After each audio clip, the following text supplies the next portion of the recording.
business school is a ton of fun. And I think it's meant to be that way. And that's how you build that network. And I think that I've come into it with the intention to have fun. And I think that that has definitely changed my experience. And I really enjoyed it.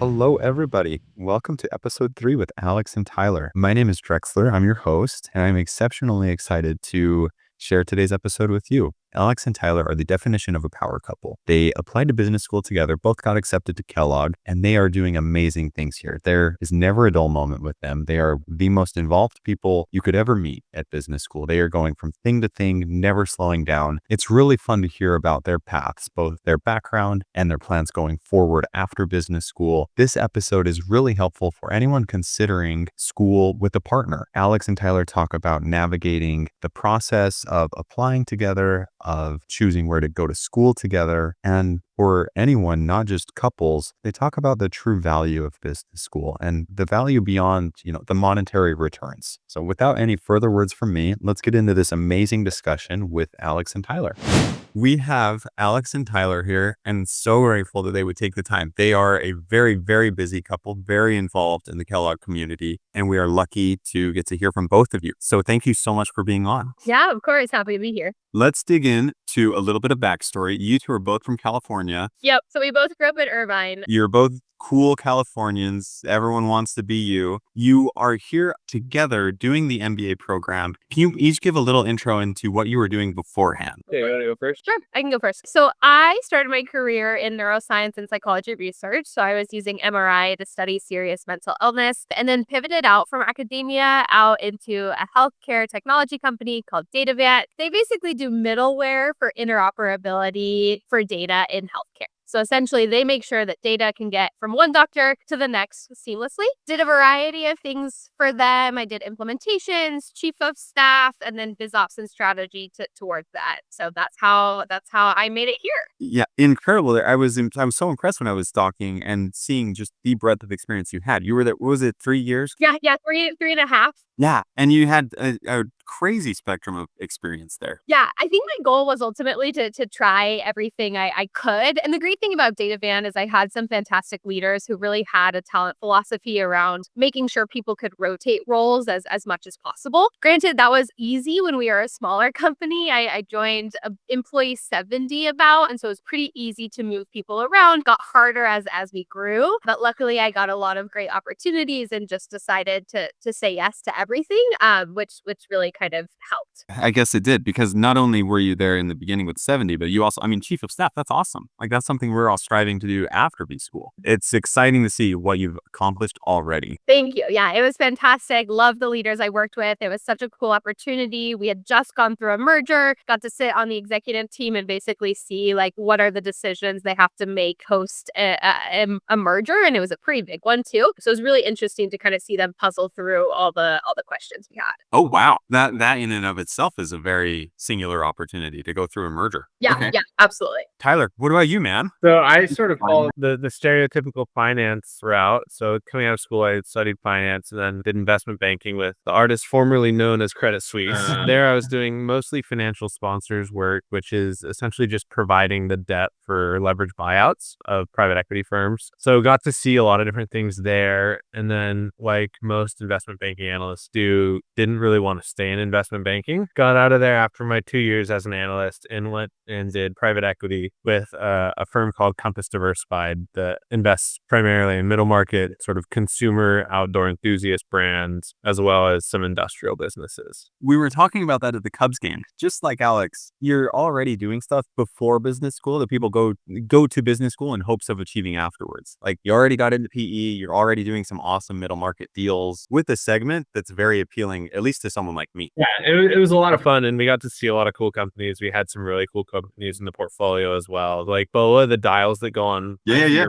bike shoes or snowboard boots, all the way from that to we had a diamond business in the portfolio that was branded jewelry that is just killing it. It was a cool experience to get to see a lot of different things and sort of learn about a lot of different businesses. Incredible. So We'll dig into this probably later in the discussion, but are you looking to go back? I had a great time and I learned a lot. But I think for me, a big reason that I wanted to go to business school is to sort of make the transition from being like a capital allocator into being more of an operator and being the one that's growing the business at a singular business level. I think that I like the way the private equity thinks about business, and obviously because that's sort of how I've been taught to think about business. So I still appreciate that and think that I want to be at a PE backed or VC backed or, some sort of company that's very clearly building towards an exit or building with an exit in mind. Because I think that that's valuable and resonates with the skill set that I've been gaining and how I've been taught to think about business, but sort of want to be at the company level, growing the business day to day rather than just doing deals. As an exit happens, exit yourself and then go do it again? Yeah. That's sort of the thought is be at a company, hopefully build towards an exit, cash out a little bit, and then go do it again. So, okay. Hopefully this discussion helps someone who's either thinking about B school or is applying. To me, the advice to both of you pre-MBA would be you don't need an MBA. Don't spend the time. You're already doing what people try to do afterwards. So walk me through that decision process for you both. I would say it just kind of came to mind one day in terms of should I think about getting an MBA? And I thought about it for about a month or so. Tyler had always kind of talked about it. It was always kind of 2 years banking, 2 years private equity, and then either I go find something else or I go to school. For me, I feel like it was a bigger question mark at that point in time. And I think what really pushed me over the edge is I was talking to my dad who also did an MBA, and he basically was look, you already have the job. You're probably going to give up, obviously you're going to give up your salary for 2 years. There's opportunity cost there. However, the experiences that he had at business school and that, he said to me that you'll have at business school will be invaluable. The people you'll get to meet from all around the world, the exposure to new jobs,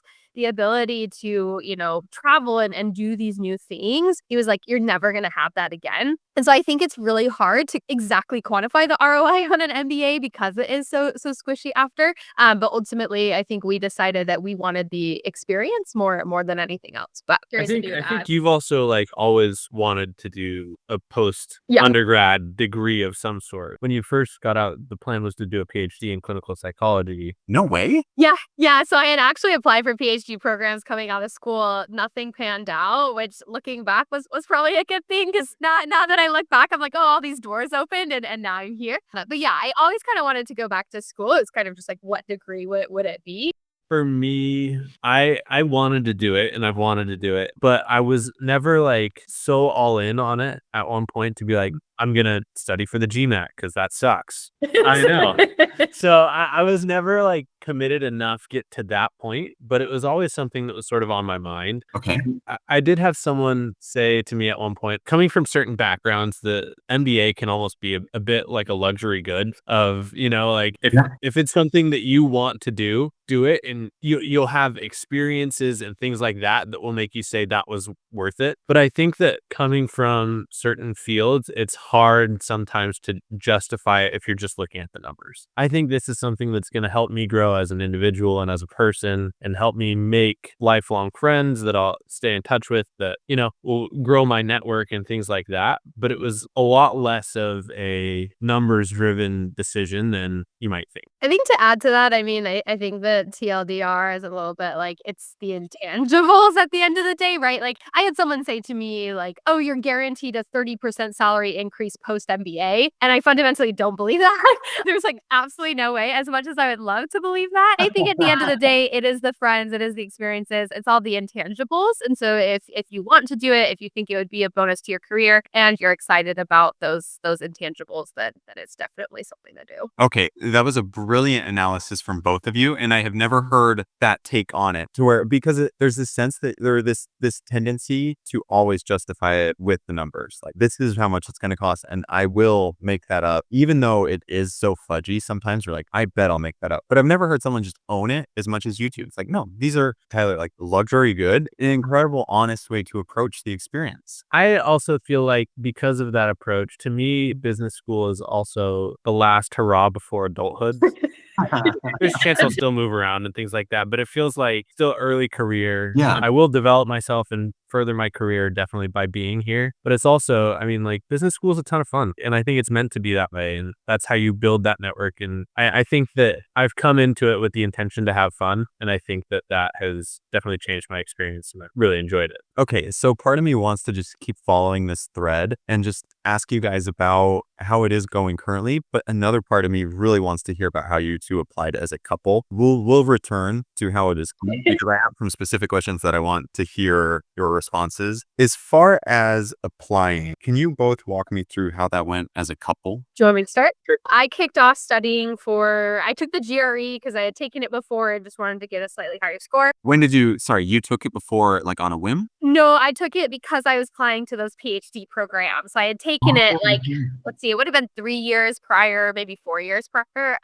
So I had someone tell me like, hey, there's really no difference between the GMAT and the GRE when it comes to them evaluating your application. Why learn a new test if you could just keep trying on the current one, which I thought was great advice. I kicked off studying in January. I slogged through that for 7 months. I finished up in July, which was terrible, but it is what it is. And then I think honestly, we did a lot of our applications separately in the sense of like we would write drafts of essays and give it to each other to review, but we wouldn't sit down and study for the GMAT or GRE together or like write essays together. A little bit, because that was sometimes the only way that I could get myself to do it. Yeah, was maybe. if you were doing it as well.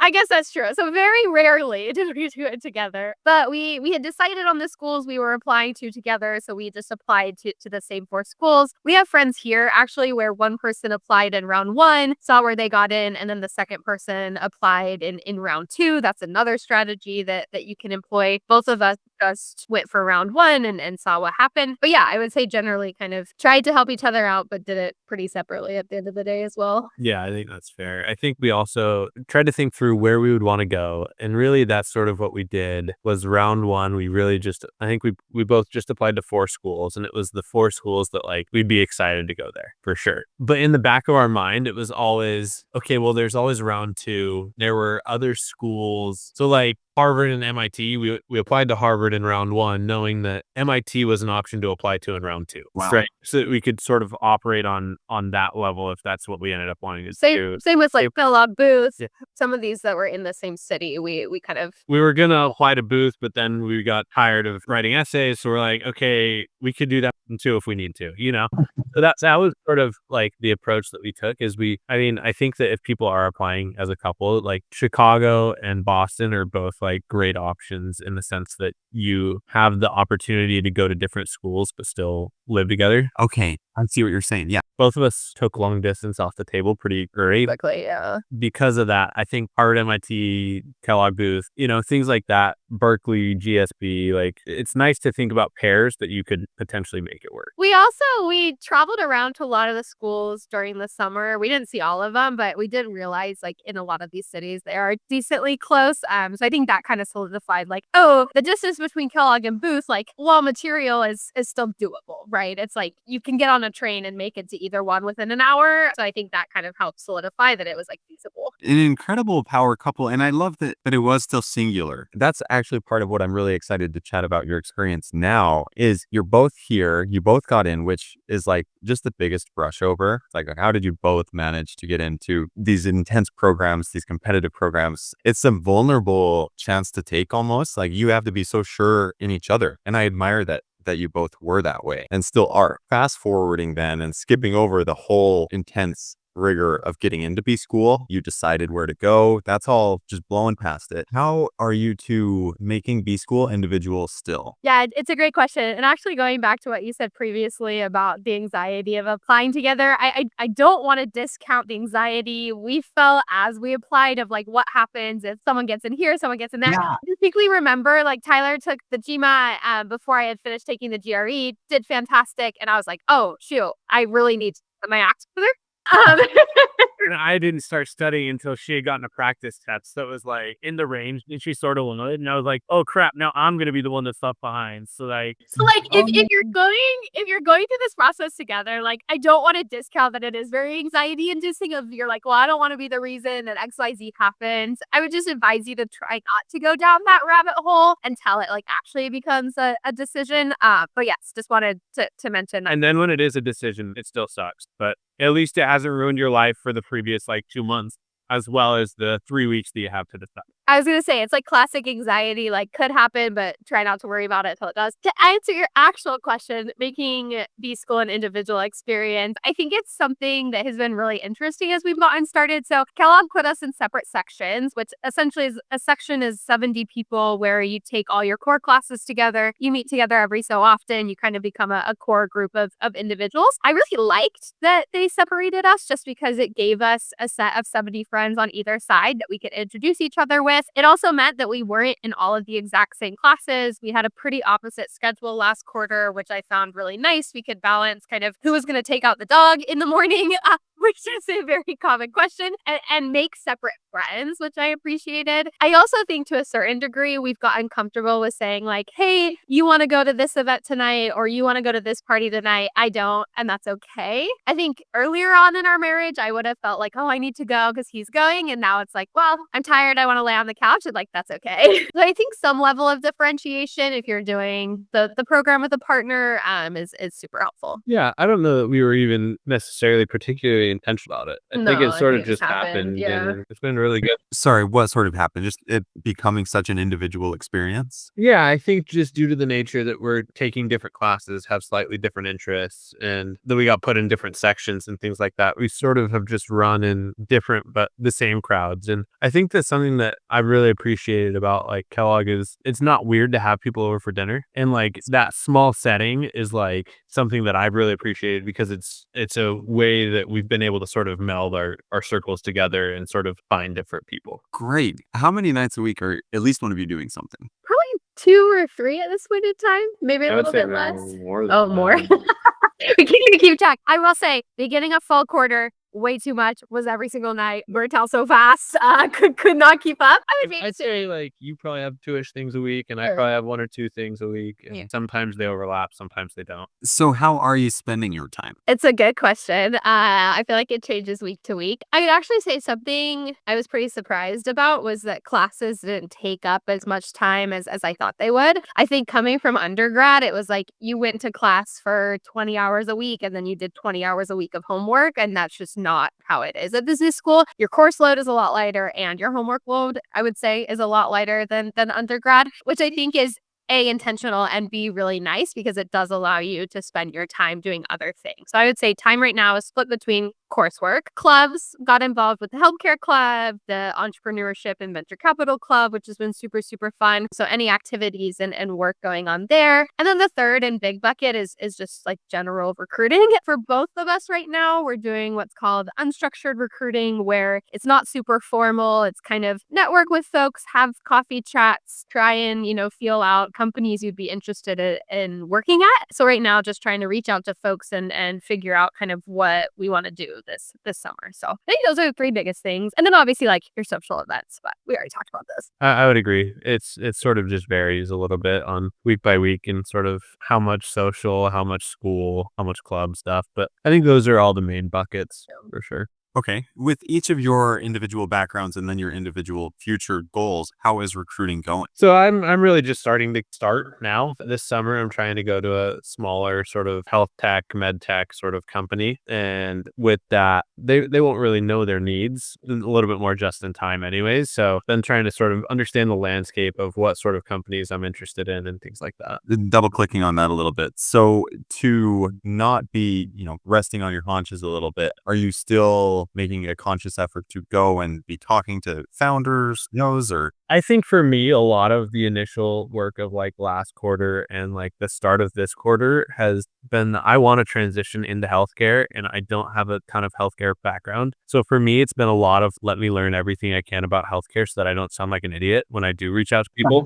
Okay. Yeah. So like that's been a lot of it. Also just trying to listen to webinars, podcasts, read. And then like you said, reaching out to people either via via LinkedIn or on email and things like that. Okay. And what's your favorite podcast right now? It's a lot of sports podcasts, and then I've listened to healthcare books and things like that. Alex, what about you? How is recruiting going? I would say pretty similar in the sense of like it feels like it's just starting to ramp up. I actually, opposite to Tyler, am hoping to try out the investing side for the summer. So currently hoping to land at a healthcare VC firm. So do early stage investing, which in a similar fashion, a lot of the firms don't know their needs yet. A lot of them are small. They don't do formal internships. So just sending a lot of cold emails being like, hi, I'm an MBA. You want to hire me for a summer? But I have been pretty surprised at how many folks obviously understand MBA programs. They understand you need an internship. And so they've been pretty receptive to having this conversation. Someone who I was speaking with earlier said that just going to Kellogg has opened up so many conversation opportunities to where these outreaches now get responses, whereas before they would just go unread. Yeah, I think that's really, really fair. I think, like I said, like being an MBA student, people get it. A lot of these folks have been in your position before. They've done MBAs, right? So they understand the recruiting process. I also think to a certain extent, they're more open to just chatting about things, right? Because they're just trying to help a student rather than like, oh, is this person gonna try and sell me something or help me on something? It's rather just like, oh, I am a student. I am exploring. Like, would you be willing to share your knowledge? Awesome. You've already done such a good job giving small tidbits of advice, but to someone in your shoes or someone not in a relationship still thinking about B school, what are maybe 2 or 3 key pieces of advice that you have on either how to get in, how to decide if it's worth it, or miscellaneous? I can go. So I think something I've always thought about, and it's interesting seeing the headlines these days of people are having less success coming out of their MBA. I've always thought that the argument was so financially oriented, oftentimes for not going to business school, is that oftentimes that's a much easier argument to make when the economy is doing really well. When the employers are desperate to keep you, the math changes. But I think that there's a reason that when the economy goes to crap, everyone's applying to school because 1, more people are out of a job and things like that. But 2, I think that it's when things are harder that having the extra distinction of business school or whatever can help. I mean, you see a lot of job postings these days where it'll say MBA preferred. That's Right. not required, and you can get to those places without it, but it might be preferred still. And I think that for me, that's something that holds value. Yes. And business school, I think, it's just a certification that, hey, you're competent. It's a bit of a check mark, I think, in that sense that I value as a bit of a safety net. I saw that same article, one of the articles that you're referencing, and it is interesting. I saw this analysis on it that it listed a few other times a very similar article has been written almost through the century. It's like worth it, not worth it, looks like not worth it. I agree full-heartedly. I mean, obviously, because I'm here. Otherwise, we wouldn't be here. Yeah. I do also think that you look at some of those stats, and the reason that the employment metrics might not be as high is because people are picky, right? That's like such a miss from that analysis. It's like, just choosy. They could get a job. I mean, it is tough for a lot of them. I don't want to discredit that. But at the same time, it isn't that tough for all of them. I think from my perspective, a piece of advice I would give to someone specifically thinking about whether or not to apply is don't underestimate yourself, especially when it comes to applying to business school. I did not come from a business background. I didn't think I had enough work experience, like all these different things. I thought my application wasn't competitive. And at the end of the day, it was, which was really fantastic. So I would say, like, don't undersell yourself. I think there's a lot of folks that don't apply just because they think they won't get in anywhere. And I personally think like it's worth a shot. Granted, it's a lot of work. We called it our second full-time job. I will not discount the amount of work that goes into it, but I wouldn't take yourself out of the running right off the bat. I would definitely try and apply to these schools, even if you're just interested, and you can always make a decision kind of down the line. That's advice that kind of I needed and that got me to B school. So I agree full-heartedly with that. Lastly, I'd say memorize the name of the podcast you listen to. You guys, thank you so much. Thank you for taking the time and being so helpful. This episode is just, I'm excited for people to listen. Of course, literally happy to help anytime. You guys going to go do anything fun tonight or? I think Maybe try and watch a little bit of Severance or the Australian Open. we will see you and your boys and Sarah soon. Okay, sounds good. See you both. Thank you. I just came up with my fun fact, though. I think it's that my dog has peed on your kid's foot. Oh, Enzo.